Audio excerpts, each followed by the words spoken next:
नमस्कार दोस्तों, मैं हूं पद्मा और आप देख रहे हैं आपका रंगमंच। आज हम फिर आ गए हैं आपके पास एक नई जानकारी के साथ। आज की वीडियो में हम बात करने वाले हैं देश के पहले हिंदू ग्राम की आधारशिला बागेश्वर धाम सरकार के पीठाधीश्वर पंडित धीरेन्द्र कृष्ण शास्त्री की ऐतिहासिक पहल पर। वीडियो शुरू करने से पहले दोस्तों मैं कहना चाहूँगी, वीडियोस में दी गई जानकारी अगर आपको पसंद आती है तो वीडियो को लाइक और शेयर ज़रूर करें। साथ ही अगर चैनल पर नए हैं तो चैनल को सब्सक्राइब करना ना भूलें। चलिए शुरू करते हैं। मध्य प्रदेश के छतरपुर में भारत की सनातन परंपराओं और हिंदू संस्कृति को पुनः स्थापित करने की दिशा में एक बड़ा कदम उठाते हुए बागेश्वर धाम के पीठाधीश्वर पंडित धीरेन्द्र कृष्ण शास्त्री ने मध्य प्रदेश के छतरपुर जिले में देश के पहले हिंदू ग्राम की आधारशिला रखी। इस अवसर पर विधिवत वैदिक मंत्रोच्चार, यज्ञ एवं कन्या पूजन का आयोजन किया गया। एक पवित्र और भावनात्मक माहौल के बीच यह भूमि पूजन कार्यक्रम संपन्न हुआ, जहां हजारों श्रद्धालु और अनुयायी उपस्थित रहे। धीरेन्द्र शास्त्री ने इस ऐतिहासिक क्षण को देश के लिए एक नए युग की शुरुआत बताया।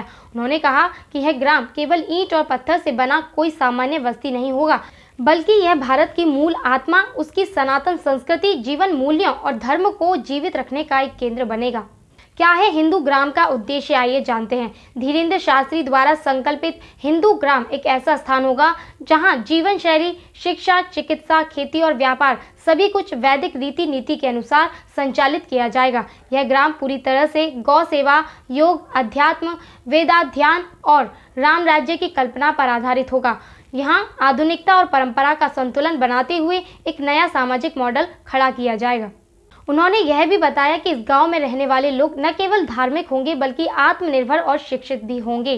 विशेष गुरुकुलों की स्थापना की जाएगी, जहां बच्चों को संस्कृत, वेद, शास्त्र और आधुनिक विज्ञान दोनों की शिक्षा दी जाएगी। गौशालाएं, यज्ञशालाएं, आयुर्वेदिक चिकित्सा केंद्र, सत्संग भवन जैसे संस्थान इस ग्राम का हिस्सा होंगे। हिंदू राष्ट्र की ओर एक कदम। धीरेन्द्र शास्त्री वर्षों से हिंदू राष्ट्र की अवधारणा को लेकर जन जागरण अभियान चला रहे हैं। उनका मानना है कि भारत की आत्मा उसकी सनातन संस्कृति में बसती है और यदि भारत को सशक्त बनाना है तो पहले उसकी जड़ों को मजबूत करना होगा।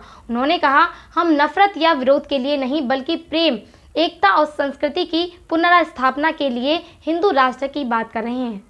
हमारा उद्देश्य किसी को पीछे छोड़ना नहीं बल्कि सबको साथ लेकर आगे बढ़ना है। उन्होंने स्पष्ट किया कि हिंदू राष्ट्र का अर्थ संकीर्ण मानसिकता से नहीं बल्कि समावेशिता और सांस्कृतिक गौरव से है। जनता का उत्साह और समर्थन। भूमि पूजन कार्यक्रम में देश भर से लोग उपस्थित रहे। जनता का उत्साह और समर्थन। भूमि पूजन कार्यक्रम में देश भर से लोग उपस्थित हुए। कई लोग तो हजारों किलोमीटर की दूरी तय करके इस ऐतिहासिक क्षण का हिस्सा बनने पहुंचे। हर तरफ जय श्री राम, भारत माता की जय और सनातन धर्म अमर रहे के जय घोष गूंज रहे थे। वहां उपस्थित लोगों ने इस पल का दिल से स्वागत किया और इसे भारत के भविष्य के लिए शुभ संकेत बताया। आगे की योजना क्या है? धीरेन्द्र शास्त्री ने घोषणा की कि यह केवल शुरुआत है। आने वाले समय में देश के विभिन्न हिस्सों में ऐसे और भी हिंदू ग्राम विकसित किए जाएंगे। हर राज्य में कम से कम एक ऐसा मॉडल गांव बनाने की योजना है। इसके माध्यम से युवा पीढ़ी को धर्म, संस्कृति और नैतिकता से जोड़ने का प्रयास होगा। उन्होंने कहा कि यदि भारत को विश्व गुरु बनाना है तो हमें अपने मूल्यों की ओर लौटना होगा और यह हिंदू ग्राम उसी दिशा में पहला कदम है। इन सभी बातों को जानने के बाद निष्कर्ष यह निकला है कि देश में यह पहली बार है जब किसी धार्मिक संत ने ग्रामीण भारत के विकास और संस्कृति के संरक्षण को लेकर एक ठोस कदम उठाया है। धीरेन्द्र शास्त्री का यह प्रयास न केवल धार्मिक दृष्टि से महत्वपूर्ण है बल्कि सामाजिक और सांस्कृतिक पुनर्निर्माण की दृष्टि से भी एक मिसाल बन सकता है।